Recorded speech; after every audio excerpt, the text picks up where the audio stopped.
Hi everyone, this is John Corley here at Plant Based Life.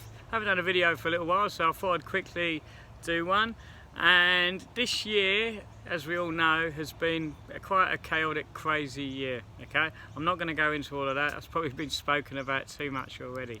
But one thing I will talk about is a very common thing. Being a food coach, working in the fitness world, I noticed that a lot of people have put on a lot of weight gain this year. Okay, people have, during periods of lockdown or being in isolation or whatever, have veered towards the unhealthier options when it comes to food. But it isn't this year. This is a new thing. This has been going on forever. 8 out of 10 people basically always put on the weight that they lose during a diet. Okay, so I'm going to give you my number one weight loss tip. Don't ever do a diet. Okay, so now don't get me wrong, calorie restriction has some very good health benefits, and there's certain ways to do it. There's different types of fasting. You'll hear all different methods: intermittent fasting, water fasting, juice fasting. There's a lot of different ways to do it. Just reducing your meals so that a certain amount of calories. There's all these ways to do it, and they're great for different reasons, but not necessarily for weight loss. They're all different. They've all got benefits in cleansing and different health benefits.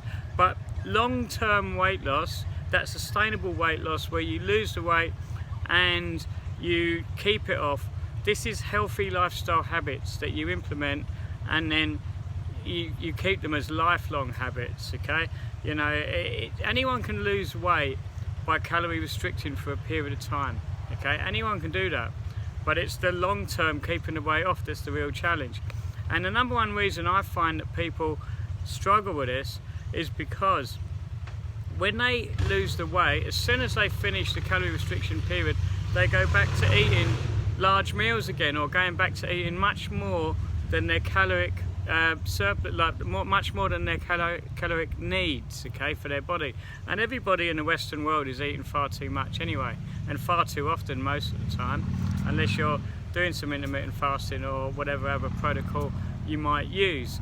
But my tip is this: when you do start lowering your calories, or just eating a lot more healthier, a lot more whole foods, okay, plant-based obviously is what we're pushing, okay, and that's what we're about, but whole foods, not the processed variety, you'll find that you get all the macronutrients, all the micronutrients that you need, as long as you're getting that wide array of plant foods. About 33 different types of plant foods a week is what you want to be getting.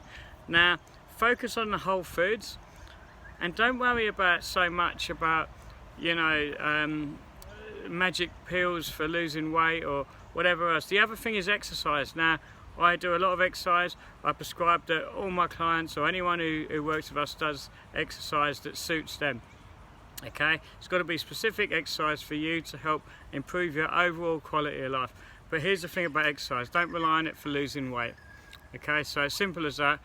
Rely on it for improving your cardiovascular health. Rely on it for improving strength if you do resistance training, to build healthier, build bigger muscles, strengthen your bones. Rely on all the health benefits that exercise gives you. Now, don't get me wrong, exercise can burn calories, but let me give you an idea. If you run a marathon, you burn 2,600 calories, right?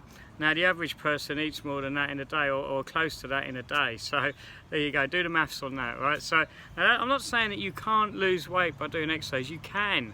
Okay, especially if you're doing large amounts of it. Of course you can, especially if you're on a calorie surplus, because obviously there's the old allergy, calories in, calories out, and it does work to a degree. Count your macros, keep it below the amount of the base metabolic rate, the amount of calories you need in a day, and you will lose some weight. Okay, but like I say, you can't do that ongoing. It's not sustainable.